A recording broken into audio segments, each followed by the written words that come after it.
Graham Hunter joins us live in the show. Graham, good morning. So from hero to zero, why has it ended in such fashion for one of Europe's most sought-after coaches? James, three things to say. First of all, I'm glad to learn from Simon you can use the word pumped on talkSPORT in the morning. That's always useful for your vocabulary. There you go. Secondly, it wasn't me who pushed him out. And thirdly, he's probably looking for the Aberdeen job. Look, I know you have it in your mind that potentially player power has done for him. That's one of the narratives that is bouncing around Europe. And it's factual that the way in which Vinicius reacted during the victory in the League Classico when he was substituted, where he yelled out in hearing of the cameras, the live cameras, this is the reason, it's always me being substituted, this is the reason I'm leaving the club. Okay, move on to Sunday night when they play an odd game. They play five at the back. That's very unusual for Real Madrid, but they make it a big contest. In the last minutes, 3-2 down, both Carreras and Asensio have absolutely gaping open goal chances to score and miss, to go to penalties. Mbappe insists in direct defiance to Xabi Alonso that the players do not do a guard of honour for Barcelona. That's a terrible image, but be clear, everybody, be absolutely clear. There are issues beyond the results, that is the style of play. Xabi Alonso not particularly wanting to manage upwards and kowtow to the big boss, Florentino Perez, and a mad issue in that Xabi Alonso wanted his own fitness coach who he brought from Leverkusen, who'd been a fitness coach at Barcelona, at New York City. He insisted on having him. The guy you'll remember, Antonio Pintus, working at Chelsea, working at Real Madrid, winning the title at Chelsea, winning the title at Real Madrid, had been pushed to the side. Florentino Perez, in the last day of Xabi Alonso's reign, said, you can stay on, but Pintus must take over the fitness coaching. Alonso said, no, I'm staying with my man. And therefore, accumulation of all the things that Florentino didn't like about Alonso left him saying, you're out. Wow. It's quite a sequence of events, Graham, isn't it, when you explain it like that? And now Alvaro Arbeloa, former Liverpool player, has been promoted from his role as reserve team head coach to replace Alonso. Graham, I'm interested in where you think Xabi Alonso might end up. Do you think there's a place for him here in the Premier League? Do you think if it gets ropey for Arne Slot, further down the line he could go in there? Even Manchester United, who are appointing Carrick today, but on an interim basis. Xabi Alonso's reputation within football, when you and Simon talk, you talk about strategy, you talk about club intelligence, you talk about visionary decisions. You're very critical of knee-jerk decisions and people who try and fix chairs live on air. Things like that really get your goat. In the football industry, Xabi Alonso is going to be regarded as the same guy who was a success at Real Sociedad B, who worked in the Real Madrid youth system successfully, and who led Leverkusen to their first Bundesliga title. The football industry already knows what the problems at Real Madrid are. The football industry know that he inherited a bunch of players who are sated, trophy sated, and who have had two really short pre-seasons, and that accounts for how they're playing. So if you're a decision maker, maybe not at Manchester United because you'll do well to sign a Liverpool legend, but at Liverpool or at the other clubs where jobs are definitely going to come up in the summer, Xabi Alonso will be amongst the first 2 or 3 names in the list. His articulacy, his intelligence, his multilingual status, his track record, and his very good strategic management about training, which, in my opinion, he hasn't been able to use to its full extent at Real Madrid, means he'll be a candidate. Of course he will. Is there? Yes, the Premier League. Yes, Simon. Graham, Premier League. Is there a maturity about him? Because what we're seeing in recent weeks, what I consider to be a lack of maturity amongst certain managers. I think Maresca was immature in his response to certain things that were said to him about his medical team and had a turn and resigned from his job at Chelsea. Amorim's had his own little tantrums about what he was or isn't being titled as, albeit I suspect there's more to it. Given the fact that you've said that he doesn't like potentially managing up, maybe just in this instance he doesn't like managing up, is there a maturity about Alonso that brings a question?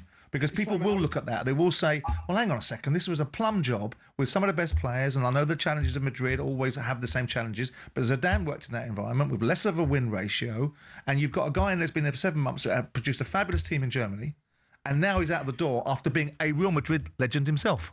The straight answer is no. I would choose a different adjective. Go on. It's not about maturity.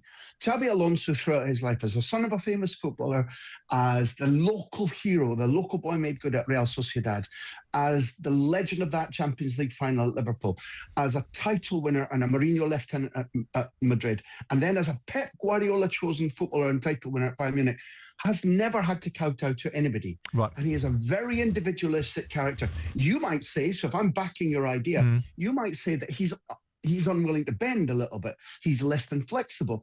But then I would agree, I would say so is Arteta, so is Pep Guardiola. If you choose maturity, that's where we're going to divide a little bit. And maybe I can persuade you that what you've got is a guy who's unused to ever in his life as a player or a manager having to manage upwards. And Simon, I'll close by saying, where else in the world, where else do you have to manage upwards as much as Real Madrid? He'll never have a situation comparable to managing upwards at Real Madrid again in his entire coaching career, because Florentino Perez is the most individualistic, probably the most successful, and certainly the most demanding man in world football.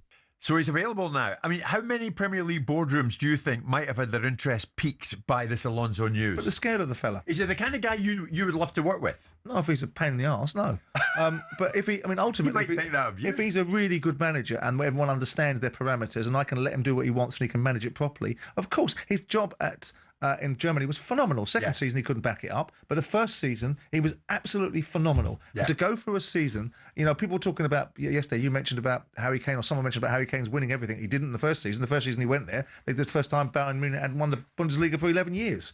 So he did fabulously. He was a perfect fit for scale and size and heritage at Madrid. Perez is a box of tricks. All Madrid are owners are a box of tricks. Madrid get the kind of owners and players that they deserve. Look at the way they behave. They don't want to turn up to the Ballon d'Or because they don't think they're going to get an award, or they don't think they should go to America because they get more than £35 million a game and they don't want to play in a World Club Championship because they're bigger than that. Look at the way that they behave at times. Look at the way their players behave. We've heard a lot of support for Vinicius Junior, and rightly so, about the abuse that he's taken. But here's a player throwing his weight around because he doesn't like the coach and wants to leave the club and not going to sign him. So there's a flip side to everything. It's not easy.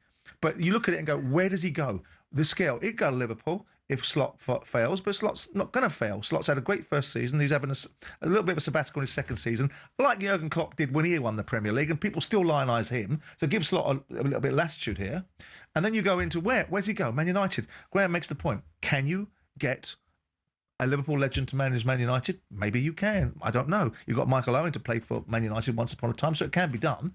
So can you get him into Man United? Where else did he go? Aston Villa? Is that the scale of club? With due respect to Unai Emery, who's still there? 1, 2, 3 messages coming in from Tottenham fans. What about Alonso for us?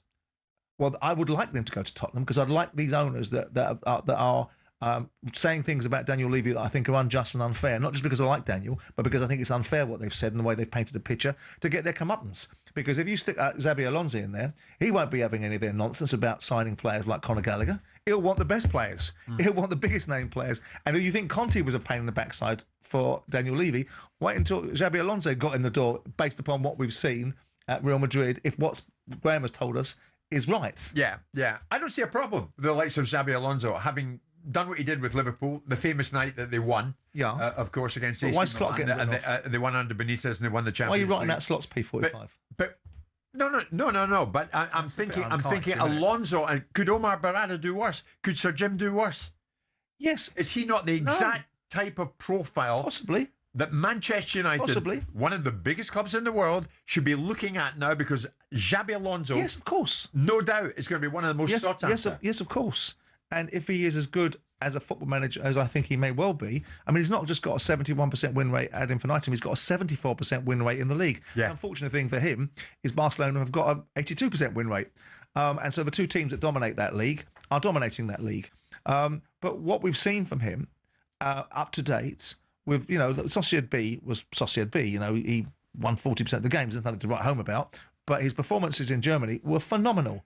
And his performances in Madrid, his style of play issue. I don't know. I watched his team in Germany. I thought they were quite an attractive team to watch. Oh, for sure. So to suggest it's a style of play issue, it's a Madrid issue. Yeah. The Madrilenos are arrogant, and the way that they behave at times is not particularly endearing. But that's arguably the reasons why they're the biggest club in the world, because they have tickets on themselves, and perhaps rightly so.